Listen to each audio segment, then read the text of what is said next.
Assalamualaikum warahmatullahi wabarakatuh. Tepang dangu deui sareng sim kuring. Kevin Uday alias Engkus. Dina dangat ayeuna sim kuring bade ngadongengkeun. Dongeng anu anyar. Dongeng anu jantan judul Si Bogel episode hiji.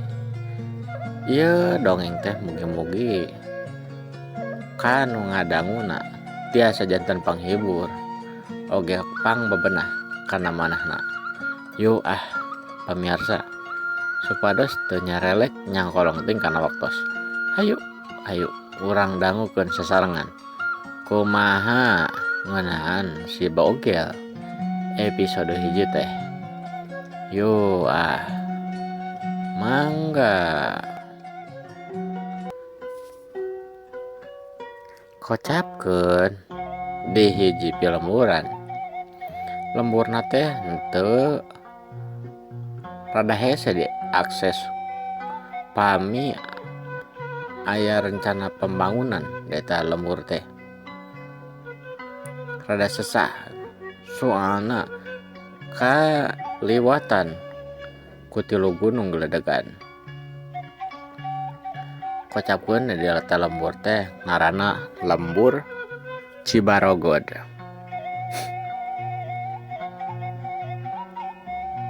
Si panudukna mung aya kana 60 kakak di eta lembur teh.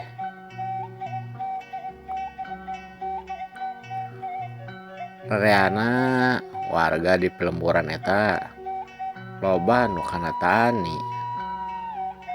Lobana nu kana tatanen teh aya sabagian anu kana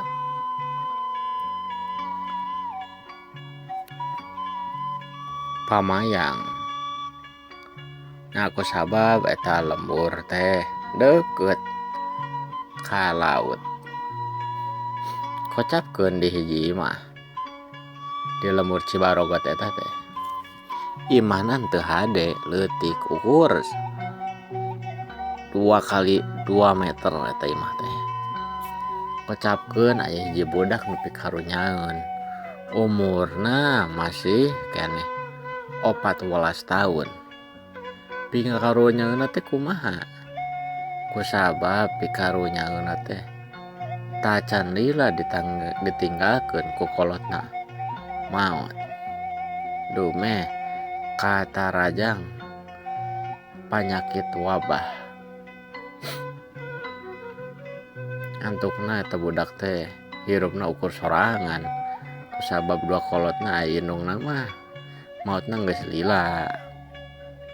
Pas keur ngalahirkeun eta budak teh ai bapana budak eta maotna nyaeta ku katarajang wabah panyakit di lembur Cibarogod, khususna nu narajang ka lembur Cibarogod.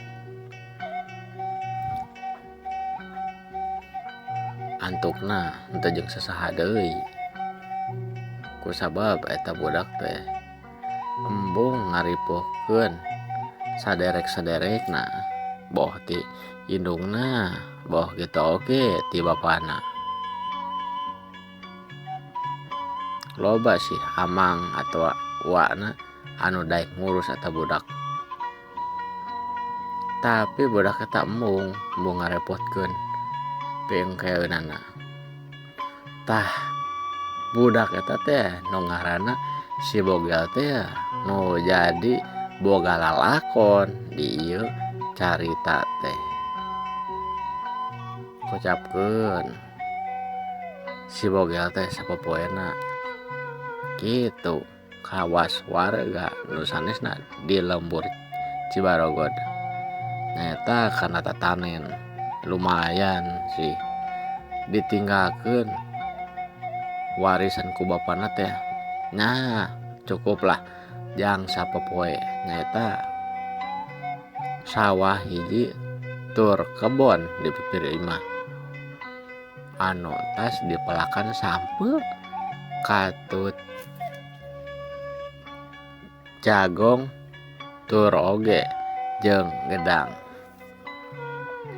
Dina hiji poe si Bogel teh katempo keur ngala sampe nya domeh eta jang sasadiaan bisi manehna lapar.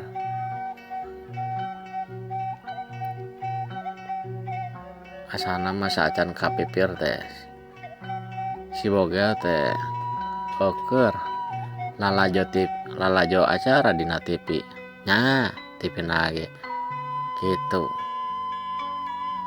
TV butut maklum ngaranna ge jalma lain jalma beunghar bisa kesebat katalangsara lah ibarat nama.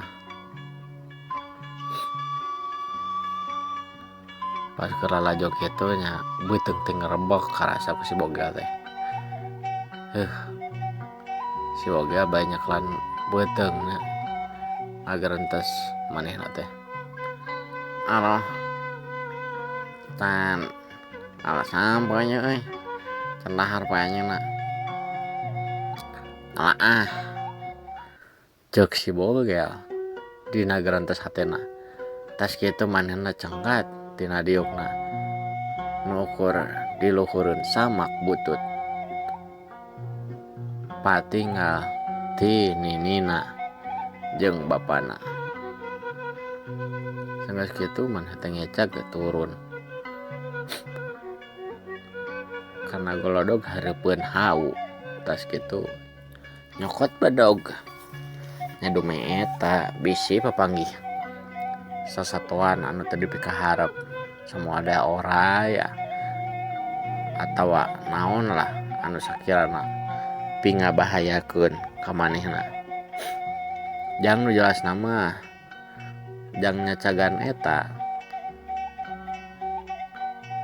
batang sampeuna jang dia dipelakeun deui lamun geus dialah. Terus kitu sanggeus mau badog si Bogel teh jeung indit kapipir sampakeun si sampo teh geus layak diala. Ada lumayan geus aya kana 5 genep bulanan eta sampo teh dipelakna. Lumayan loba oge. Bayi rada hate rada bunga si Bogel teh tuluy ngadudut tangka sampo anu sakirana kumanehna rek dipelakan. Dudut benang lah kuriwal eta mah sambuna teh lumayan araragung sagara diabetes. Atuh ninggal kitu mah meunah cek pamikiran si Bogel teh oe dicacagan sampuna teh tina batangna tas kitu batangna diparotongan ku si Bogel tuluy dipelak-pelakeun deui jang engke deui jaga ning isuk diala deui ku si Bogel. Tah kitu pamirsa dongeng teh sim kuring danget ayeuna ngeunaan dongeng anu janten judul si Bogel episode 1. Mugi-mugi ieu dongeng teh janten panghibur kana kalbu pang bebenah kana manah. Sim kuring Kevin Uday alias Engkus ngahaturkeun nuhun ka para pamirsa anu tos ngadangu ieu dongeng teh sim kuring. Wabillahi taufiq wal hidayah. Wassalamualaikum warahmatullahi wabarakatuh. Mangga